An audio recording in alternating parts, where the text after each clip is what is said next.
Greetings, beloved family. Dr. Valentine here. First, I'd like to give a shout out to Brother King Simon, Brother Irritated Genie, Brother Tam, and to all those who worked so diligently to make this event happen. And although I can't be there with you in body, I'm certainly there with you in spirit, mind, and soul, in full support of this, the first straight Black Family Pride Convention. Family. Now there's a word, a concept, an archetypal principle of nature that has come under the most vicious attack over the last 50 years, particularly with the rise of Amazonian feminism, the one that was backed and funded by Rockefeller himself. And the overall impact it has had on the relationships of Black men and women and the Black community at large has been nothing short of devastating. Now, for all of you who continue to believe that the all-out governmental Hollywood media support of feminism, gay pride, and transgenderism is just a natural evolution of an evolved society, just something based on civil rights, think again.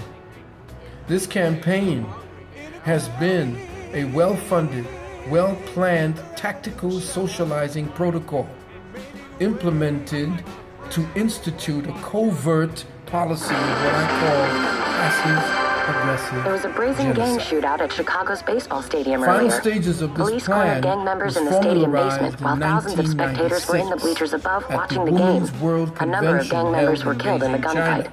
None of the police were seriously One of harmed. the fundamental and most basic of policies that they wanted to see implemented was the elimination of all gender differences in the languages of human beings worldwide. Just think about that. They wanted to phase out all gender-related words from primary schools, from the media, from literature.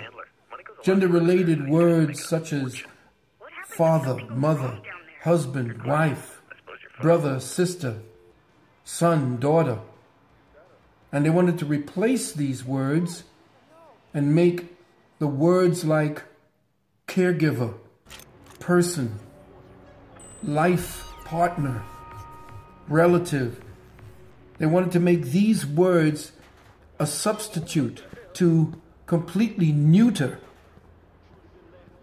the entire human race, to take away the principle of gender, to remove what is natural in nature, and to replace it with a concept, a twisted one, albeit a twisted concept of nature.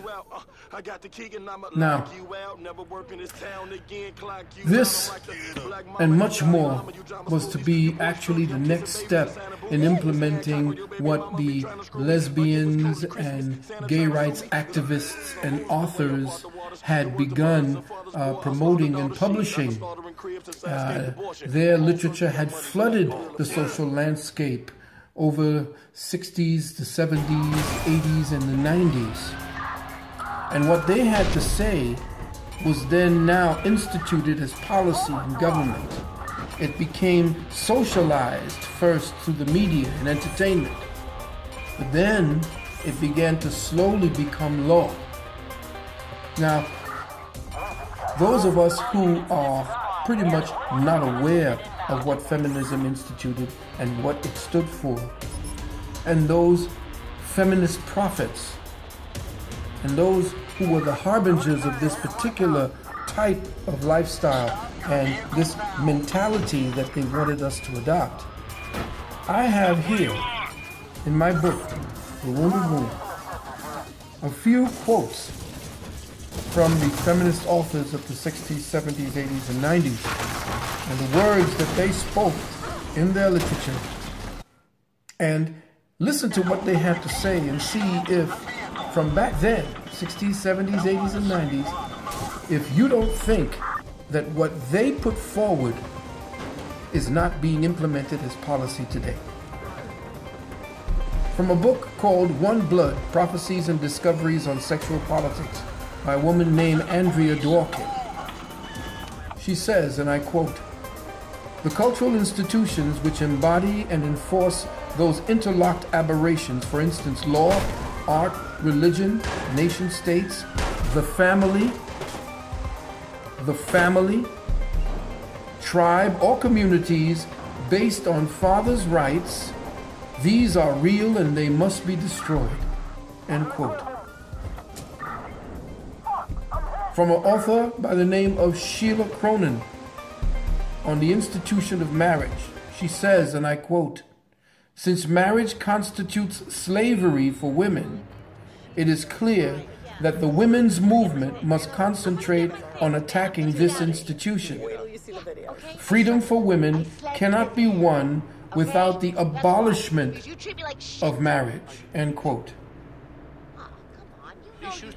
Alison Yeager, in her work Feminist Politics and Nature, says, and I quote, "Marriage enforces women's dependence on men. It enforces heterosexuality, and it imposes the prevailing masculine and feminine character structures on the next generation." End quote. So what she's saying is that the mother and father principle of family, where the male and female heterosexuals who brought forth a family, who brought forth children, cannot propagate that, should not propagate that, should not be allowed to propagate that particular structure into the next generation. So what are you saying?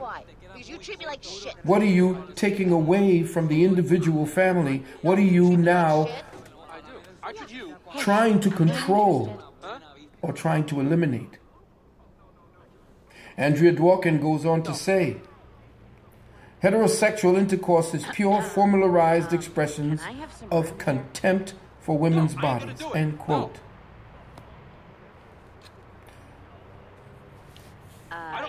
No. Like that?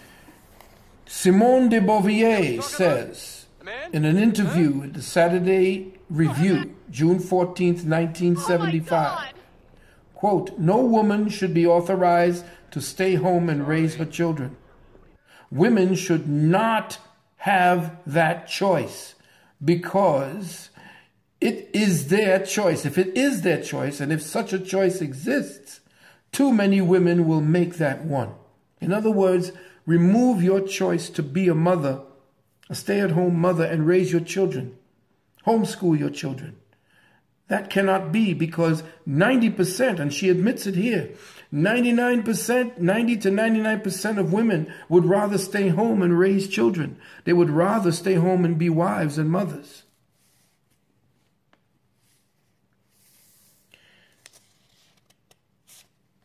In The Dialectic of Sex, 1970, by Shulamith Firestone, she goes on to say, and listen to this, I quote, "To ensure the elimination of sexual classes requires the revolt of the underclass, that is, women, and the seizure of control of reproduction. Restoration of women's ownerships of their body, as well as feminine control of all human fertility, including both the new technologies and all the social institutions of childbearing and child-rearing. And just as the end goal of socialist revolution was not only the elimination of the economic class distinction itself, so too the end goal of feminist revolution must be, unlike that of the first feminist movement, not just the elimination of male privilege, but of sex distinction itself. Genital differences between human beings would no longer matter culturally." End quote. She goes on to say, "The heart of a woman's oppression is her childbearing and child-rearing roles." End quote. Now listen to this.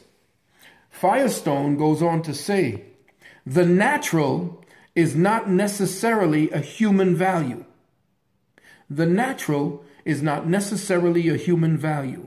Humanity has begun to outgrow nature. We can no longer justify the maintenance of a discriminatory sex class system on the grounds of its origin in nature. Let me read that again. We can no longer justify the maintenance of a discriminatory sex class system on the grounds that of its origin in nature.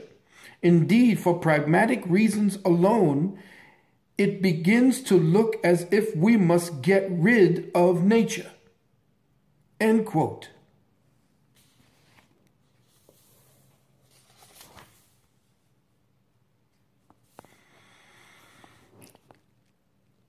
Anne Ferguson and Nancy Folbrae said, quote, "Gay and lesbian culture can also be looked on as a subversive force that can challenge the hegemonic nature of the idea of family. In order for the subversive nature of gay cultures to be used effectively, we have to be able to present alternative ways of looking at human relationships.